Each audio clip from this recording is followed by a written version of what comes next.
My guest today is Romanian Foreign Minister Oana Țoiu. Romania shares the EU's longest land border with Ukraine and is in the crossfire of Moscow's hybrid war. Minister Țoiu came into the role in June this year after a period of turbulence for Romania's democracy and amid escalating tensions between Europe and Russia. Minister Țoiu, thank you so much for joining us. Welcome to the show. Thank you for having us. So I'd like to start with security and defence, because Romania has experienced several instances of drones violating its airspace, most recently in early September. How do you assess the scale of this threat to Romania's security?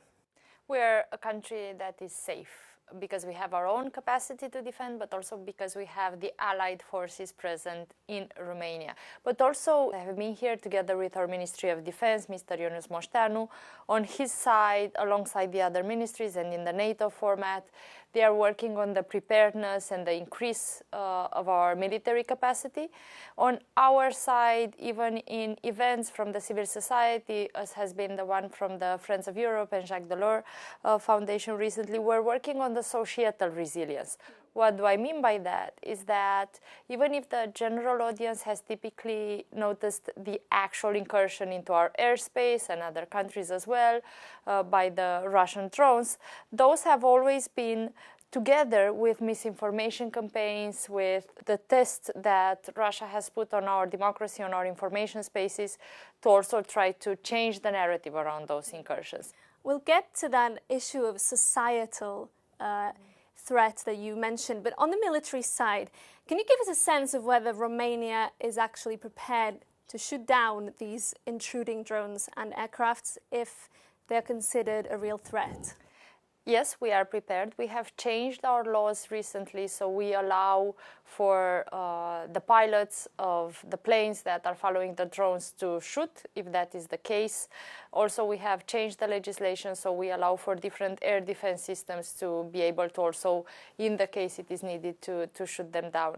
It has actually been the case with the recent drone incursion that the Minister of Defense has given the approval to shoot down the drones. It is always a matter, though, of assessing the risk, if whether the actual shooting down of the drone doesn't create more risk on the ground than the potential risk from the drone itself. But we do have the capacity, the political will and decision. If we can contribute to diminish the risks that are created on Ukrainian territory, we're going to contribute to that as well, making sure that if they enter our territory, we are ready to use our capacity to take them down. Because you are on the front line, you have the EU's longest land border with Ukraine. Yes. Your government has also said it wants to partner with Ukraine to build more drones, defensive drones. Can you give us more information about the scale of that partnership? When could these drones be operational?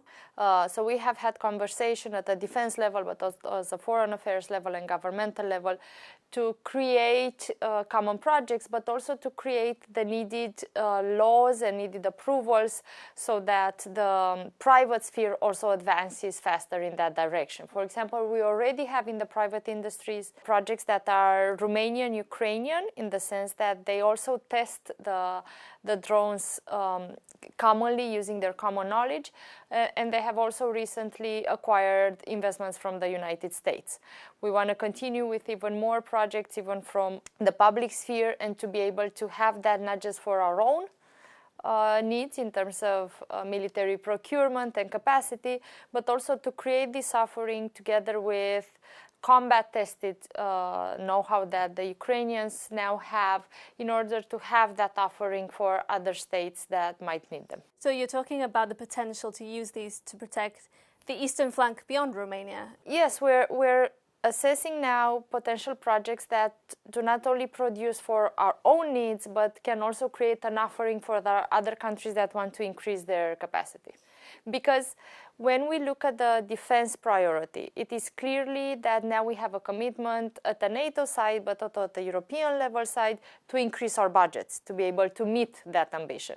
You mentioned NATO commitment, EU commitments. The commitments are certainly there. We have various initiatives now in order to protect the eastern flank, the so-called drone wall. The EU has just said that it thinks that could be fully functional by 2027. Do you agree with that assessment? we agree with that assessment, and we believe time is of the essence. Even when we look at the procurements, from now on, time is going to be an essential element. And we have seen that in many other countries that it is not just about the budget or the capacity or even the strategic partnerships between countries, but it has increasingly become a conversation that looks at the time element more, because obviously we feel the risk more present than we have done before Russia has started this unprovoked aggression towards Ukraine. You also met with the US Secretary of State Marco Rubio just recently. On Ukraine, what was your message to him and his administration? We have talked about our common ambition to help to have a peace deal in Ukraine as well, but also about our reluctance in terms of what we see coming from Russia. We do not see the proper action, gestures, or decisions in that direction. That is why we're having a continuous conversation on the increase of pressure.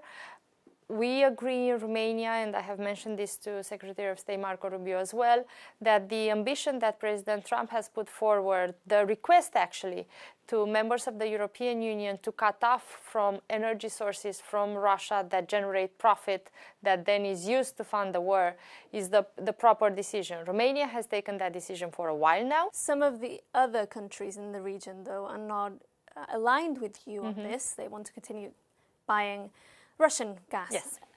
Do you think President Trump can put pressure on them to change their minds? Well, I think President Trump has shown that he's willing to use the power of the United States and the power of his messages to create pressure where he considers that is the case.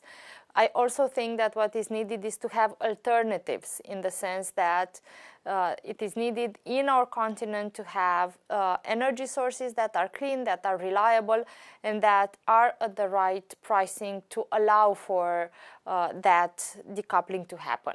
We have seen, for example, energy be used as a war weapon by Russia towards Moldova, for example, and it has been very important that together with Moldova and Ukraine, with help from the European Commission, we've managed to mitigate that very fast. We'll come on to the issue of Moldova in just a bit, but you mentioned earlier on these societal threats in Romania, and over the past year, especially since that presidential runoff was cancelled back in December, there's been a lot of scrutiny on democracy in Romania. How are you recovering from this? How are you restoring trust not only in public institutions but also in Romania's pro-Western path? So Romania has always had a pro-Western path, a pro-European path for many years now, and this has always been clear by every Eurobarometer, every research that has been done. In the same time, we have seen our elections being threatened by foreign interference and by instruments that do not align with the principle of democracy and democratic options and votes. So some of the things that have happened since then is that our president, Nicu Șordan, has presented a full report of the information that were gathered by the Romanian institution at that point, and he presented that report to the European leaders, but he also decided to make that public. They will continue to share the resources that they have and the lessons learned. And this is important because those threats do not disappear. Even if we have one in Romania, in Moldova the pro-European path has won spectacularly, I would say.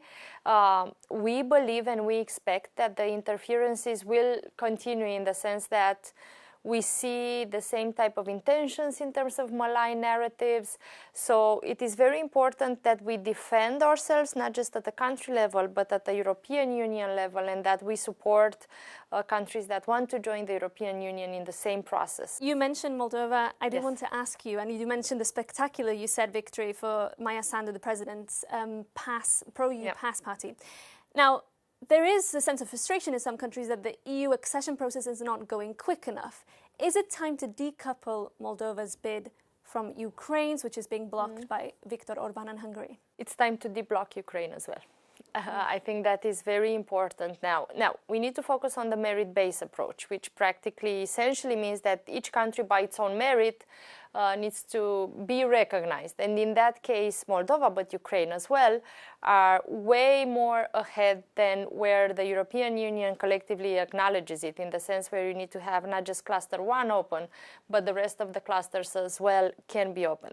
And we need to not forget about the Western Balkans. And why do I mean that? Is because I've met today Montenegro, Albania. They have done spectacular work. And this is also a momentum for them. But if I may, it's a merit-based process, and you said it, but it's still being held back by political will of Viktor Orban, who wants to block Ukraine's accession. So shouldn't it be the case that for Moldova to be able to progress, that it needs to be decoupled from being coupled with Ukraine in this process? Well, I think what we need to do is to make sure also internally that we have the proper decision-making reforms, because it is clearly not just the merit of Moldova, the merit of Ukraine, Albania, Montenegro, and so on, we can go on, but it is clearly a problem that we have for ourselves if the will of 26 countries is blocked irresponsibly just by one single vote. And we need to do the proper reforms, but also fully use the current frame that we have to move forward. So you agree with European Council President Costa's proposal to change the rules so that it's not unanimity, but a qualified majority to open the next stage? We're going to have the Council soon, and the final decision is going to come of that. But yes, Romania thinks we need to move faster, and we need to make sure we do not block our common decisions. So you'd support changing from unanimity on this issue? We're going to have our president present at the council with the position, but Romania's stance is very clear towards deblocking both Moldova and Ukraine. And you would be willing to do that through changing the rules on unanimity? As I was saying, the president is going to be present at the council, and the final decision is going to come out of that. But Romania's position so far is to make sure that we deblock both Moldova and Ukraine. And if that is not possible, we're having a conversation that is not separate from the conversation we're having with Ukraine. We need to have the acceptance, the approval, and the support of everyone that is on board to be able to move further. Oana Tsoyu, thank you so much. Thank you.